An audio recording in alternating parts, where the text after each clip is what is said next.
May you never play a minor female character who has the temerity to have sex for pleasure, but if you do, when your character inevitably dies, at least it goes on the resume.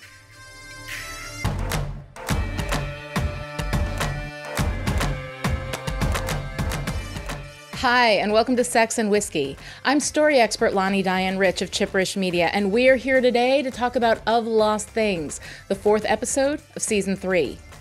Of Lost Things aired on October 1st, 2017, and was written by Tony Graffia, who will also write next week's episode, Freedom and Whiskey.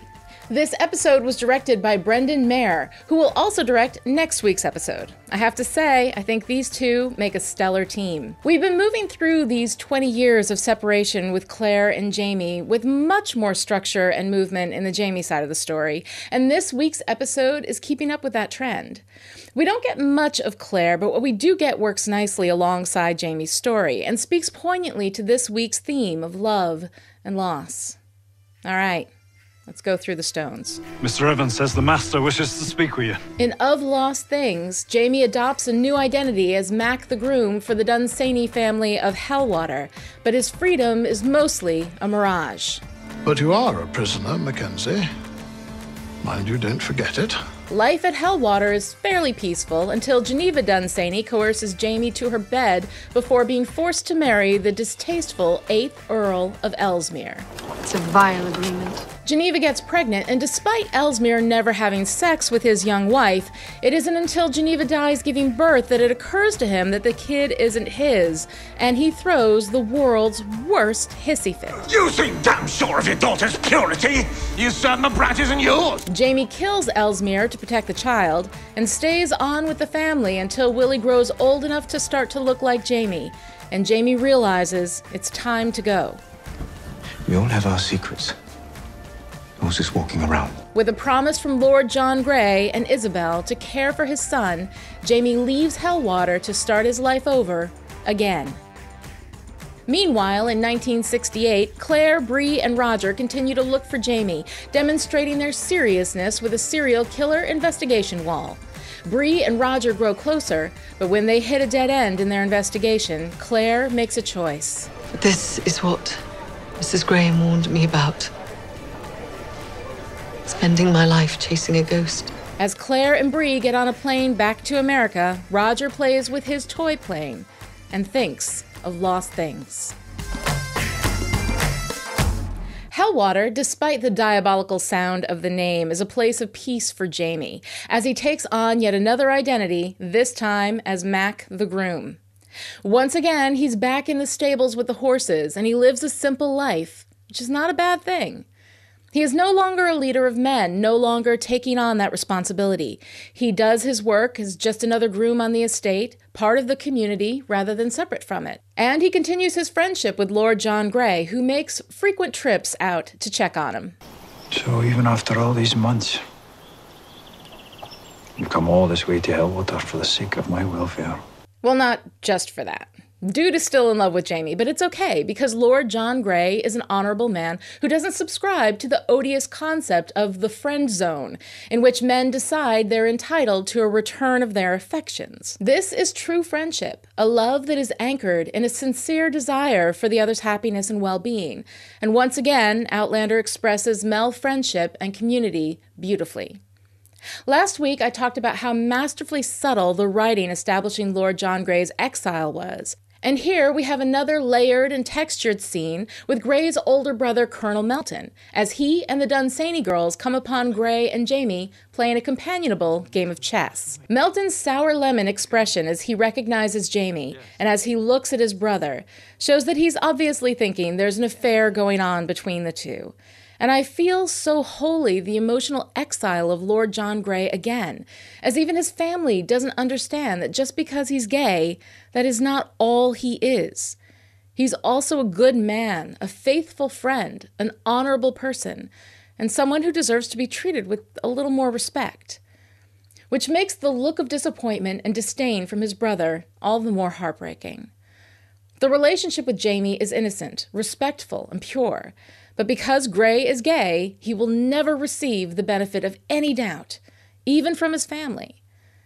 There's something about the purity of Gray's affection for Jamie that touches me deeply. There has been some discussion in the Outlander fandom about the association of homosexuality with evil. We saw it in Black Jack Randall and again in the Duke of Sandringham. The presentation of Lord John Grey as the ultimate stand-up guy could have felt disingenuous, a cardboard character stuck into the narrative in order to combat the association of essential moral brokenness with being gay. But if anything, out of all these characters, Grey feels the most real and three-dimensional.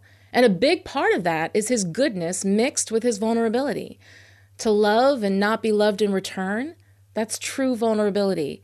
But Grey carries this weight with grace and true love, the kind of love that demands no return, that exists out of respect for the object of affection, a love that is about more than sexual attraction, but genuine caring for another person. Love and sex and possession so often go together, wound so tightly into a ropey tether that it's hard to separate one strand from the other. Grey can love without sex. He can love without possession. And his ability to love purely isn't just in his relationship with Jamie. His affection for both Isabel and Willie is clear, and while he may not have a carnal desire for Isabel, I think having a husband who respects and cares deeply for her is not that bad a deal. She made out far better in marriage than Geneva did, and while I imagine it would be difficult to not be physically desired by her husband, I do hope that there might be a nice-looking groom on her estate who won't need coercing to come to her bed. I'm just saying, Isabel may seem tightly buttoned up, but I bet that girl's a firecracker underneath all that lace. What disappointed me a bit was Jamie's complete misunderstanding of how Grey loved him, even after all this time, after all this proof of genuine friendship from Grey. When Jamie asks Grey to look after Willie, he makes him an offer of his body in exchange. This shows, as I suspected before, that Jamie's objection to Grey's advance at Ardsmuir was about power and not homophobia. But after all this time, after Grey has shown who he is over and over again, for Jamie to think that this is what he wants from Jamie and that he would ever accept it makes me kind of sad. But of course, Grey's not offended. He simply corrects Jamie with love and endless true affection. You didn't want me then. I should probably want you to the day I die, but tempted as I am, do you really think I would accept?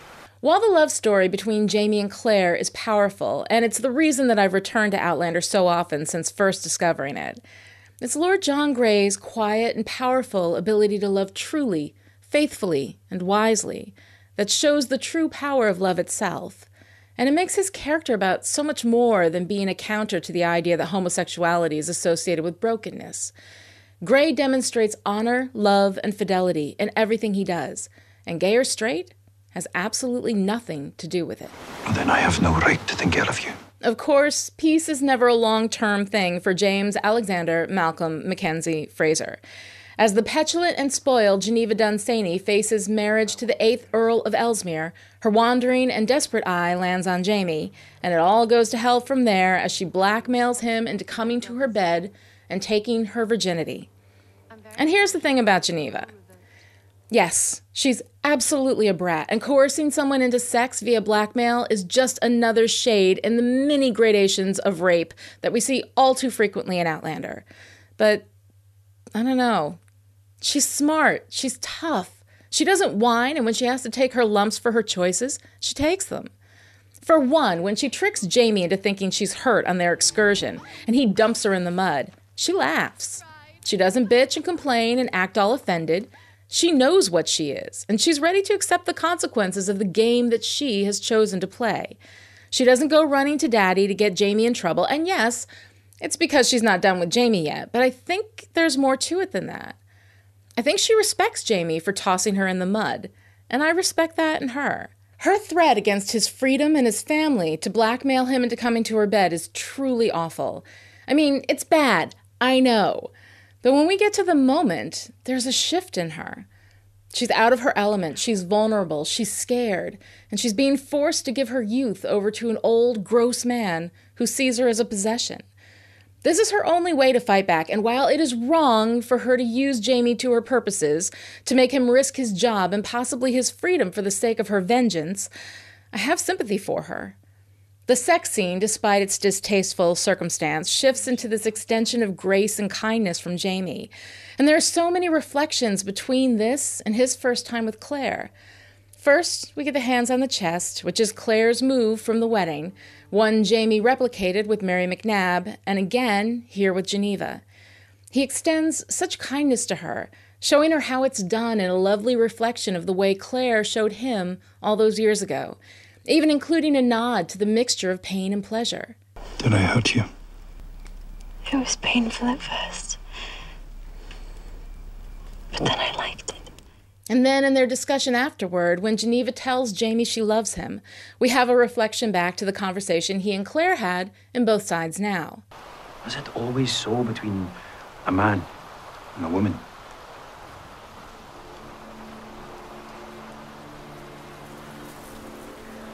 It's often something like this.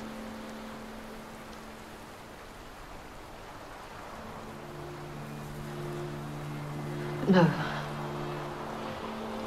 This isn't usual. His response to Geneva shows the wisdom he's gained since losing Claire, and knowing that no, what they had was not usual. What do you feel for me now? You could have with any other man. It's not particular. Love is when you give your heart and soul to another, and they give theirs in return. And this is one of the things we're seeing in season 3 that I absolutely love. All the time apart, and Jamie and Claire are still together. Jamie mirrors Claire in everything. As he closes his eyes to be with Mary McNabb in Surrender, as he imposes poultices on Murtaugh in All Debts Paid, and as he teaches Geneva about sex in Of Lost Things. He carries Claire with him in every breath, in every heartbeat, and it's beautiful and so, so sad. But of course, Geneva's story can't end well. She gets pregnant by Jamie and then gives birth to the child and dies. And apparently, if Isabel's claim that Geneva never slept with her husband is true, it is only after she dies that someone made the mistake of explaining the birds and the bees to the 8th Earl of Ellesmere, and he freaks out and holds a knife to the baby. Jamie shoots and kills Ellesmere and saves his son, and when Lady Dunsany offers Jamie his freedom, he decides to stay and be with the only of his 3 children that he has ever been able to meet. We get a few years of Jamie spending time with his son as Mac the groom, until the resemblance between them becomes obvious enough that even Lady Dunsany notices. We joke sometimes that he spends so much time with Mackenzie, it's starting to look like him. Now, this woman does not seem stupid. The actress certainly doesn't play her as stupid, but the innocence with which this line is delivered, along with not so much as even a raised eyebrow from the friend... Yeah, right. These women have certainly seen some shit in their day, and they have to know better. Maybe Lady Dunsany is that naive, but you want me to believe the friend hasn't been gossiping about Geneva from day one? I doubt it. Jamie makes his decision, and before he leaves, Willie comes to visit him in his monkish hidey hole, just as he's praying to St. Anthony, the patron saint of lost things. Who do you pray for? My brother. He's called Willie. Like you. And my sister. My godfather. My wife. You haven't a wife. Not anymore. He baptizes Willie in secret, making the kid a stinking papist, and then leaves the estate on to the next phase of his life, which, if the best predictor of the future is the past, will come with yet another new identity. At least one. What must I call you then? Alex. The adventures of Claire, Bree, and Roger in Scotland are less powerful than Jamie's story, but come on. You've got blackmail, coercive sex, death, violence, and Lord John Grey on Jamie's side, while Claire's features a research wall and ship manifests. Which I kind of dig, but I'm a research nerd. I mean, show me a wall full of index cards linked by string, and I'm yours forever, baby. While Claire's story is quieter, it thrums with the same heartbeat of loss that Jamie's story has, because in the same way that Jamie carries Claire with him, she carries him with her as well. There's been a lot of argument about the love triangle in Outlander, which was never a triangle no matter how hard they tried to force it. But in Claire's story, we get a whisper of the real love triangle here, when Joe calls her from America, reconnecting her with her work as a surgeon as he reports news about one of her patients. I saw Harry Greenbaum today for abdominal pain. Harry? What did you find? Positive Murphy sign and calcifications on the x-ray. I scheduled the surgery for next week. You can handle it, Joe. Of course I can. But I'm just surprised you want to insist on doing it yourself. And here's the thing. In 1968, it was a tough slog for Claire to become a surgeon, but she was able to do it. What she has the ability to do in 1968, as opposed to what she was able to do back in the 18th century, has to be a pull on her. We ended last season with the flagrantly overdramatic, I have to go back. And now we're seeing the consequence of that idea. What she would lose in addition to leaving Bree. Her work. Jamie might be alive in 1746 Scotland, but he might not. She doesn't know. And even if he is, it can't be an easy choice. When they hit a dead end with the shipping manifest in Edinburgh, Claire makes the decision. She doesn't want to spend the rest of her life, or at least the rest of her vacation, chasing a ghost. She dismantles the serial killer wall, and she and Bree head back to America. On the plane, we get this sad shot of Claire staring out the window as Scotland disappears beneath her. And then we pull out to the empty seat next to Bree, representing the ghost of a father she'll never meet, who will never know about her. Well, never say never. As the investigation unfolds, we spend some time with Bree and Roger, and, well... I'm a terrible person. Finally, something we agree on. Well, at least we've acknowledged it textually. Here's the thing that drives me crazy about Bree. I want to like her. She's Claire and Jamie's kid. I adore Roger, and Roger adores her, and I can't tell you how hard I have tried to like her in both the books and the TV show.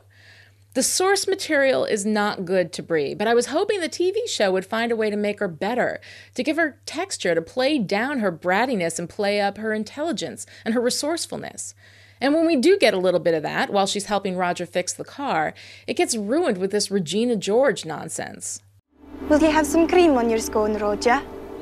You know she has a crush on you. Fiona? Oh, no. She just likes being helpful. You know, at first I thought maybe Fiona was your girlfriend. Girlfriend? Look, Bree's not stupid. She knows that Roger is totally into her. She's messing with him and mocking Fiona to do it. Poor sweet Fiona, who makes a killer scone, who cares deeply for Roger, and who gives to Claire the pearls her grandmother left her. You know what, Bree? Roger could do worse. Roger could do a lot worse. So even in that scene, when Bree figures out the distributor cap is loose and we get to see her intelligence and her capability, it's marred by her extreme lack of basic kindness and respect for someone who, let's not forget, has been nothing but lovely to Bree.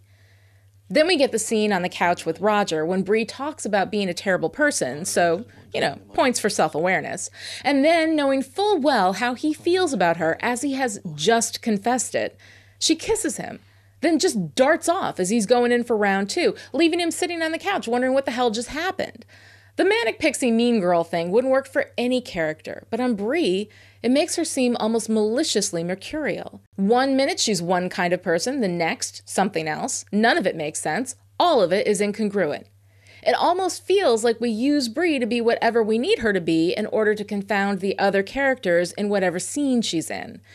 What we get in the end is a character that makes no sense, that is almost sociopathically unconcerned with her effect on the people around her.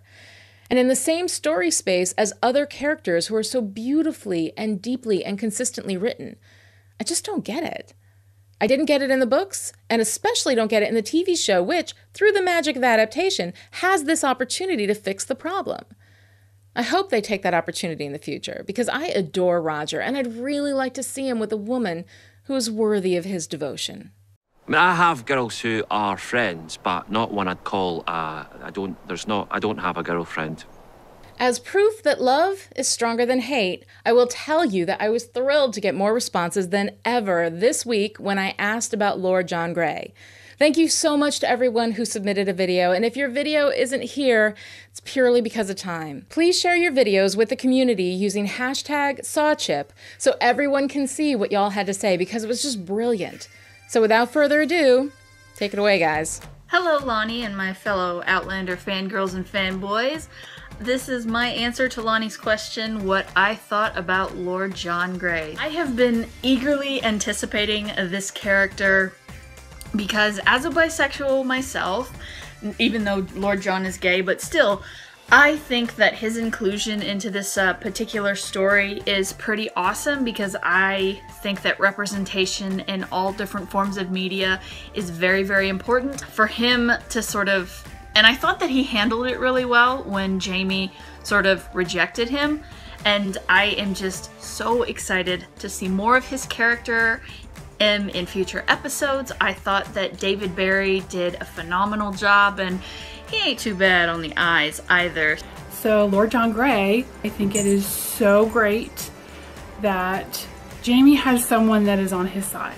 He does have Murtagh, but having someone with whom he can speak at times as almost an equal, and that they have just this great connection, and I love it.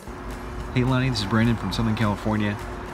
In this episode, when it comes to Lord John Grey, the moment that he just blew me away was when Jamie names the wine in the sauce, or whatever the French thing was in the sauce, and Grey doesn't, he just got completely out-cultured by this guy, and he doesn't get mad, he doesn't get like flustered, he just has this look of vulnerability on his face, like, sure, I mean, that's so cool that you know that. And it just totally speaks to how cool of a guy he is. I really like Lord John Grey, and the reasons are that he's witty, he's urbane, he's honorable, but the real big reason for me is that he's humane. You know, he's a wealthy man of a certain status, yet he has relationships with people of all classes and statuses, and he shows them, well, he's class-bound because he's British and it's the 18th century, but he's also, he sees them as human beings. If Murtagh is Jamie's Highlander friend and godfather and understands Jamie on that level, John is the chess-playing, wine-drinking, pheasant-eating, foodie friend, the intellectual one, and Jamie needs that. By the way, David Barry is killing it, just doing great. It would be really great if we could show him not being that gay trope of the lovely but sad best gay friend who's pining after the very, very straight hero and acting like a sidekick. I love him, and I've loved him from the beginning. I hope that in the hands of this actor and the writers that they can expand on his humor and his warmth and make him a tad less piney for Jamie. But overall, I am just so excited to see how the rest of this season unfolds. Thank you so much to everyone who responded, and I'm so glad to see such unanimous love for Lord John Grey and for David Barry, who portrays the character. One of the things I haven't been doing much in Sex and Whiskey is talking about the people, either the actors or the creatives behind the scenes, because there's just so much story stuff to talk about. And these videos are already topping out at over 20 minutes, which is a long time. But I would like to say that we're seeing a lot of fantastic performances, both on screen and off, from this crew of people. And it was nice to see so much love for David Barry come through in the viewer videos. So on that note, this week's question is going to be about the amazing talent on this show. This week, I want you to nominate an Outlander VIP. Whose work have you most enjoyed while watching the show? And this is by no means limited to actors or writers or directors. If you've been blown away by Bear McCreary's music, Terry Dresbach's costumes, or someone else's something else, please share your love. Send a Google Drive or Dropbox link to Lani@Chipperish.com. And while I'm now getting so many videos that I just can't include everything, I do watch every second of every submission, and I freaking adore them, especially when we're celebrating the things we love about the show. That'll do it for today. This episode of Sex and Whiskey was brought to you by Emily P., who supports Chipperish Media at the power producer level, and as a reward, gets to produce whatever show she wants. Thank you, Emily, and thank you to everyone who supports Chipperish Media and makes all of this possible. If you'd like to find out how you can become a Chipperish producer, visit patreon.com/Chipperish. I'll see you next time with my thoughts on Season 3, Episode 5, Freedom and Whiskey. Slàinte.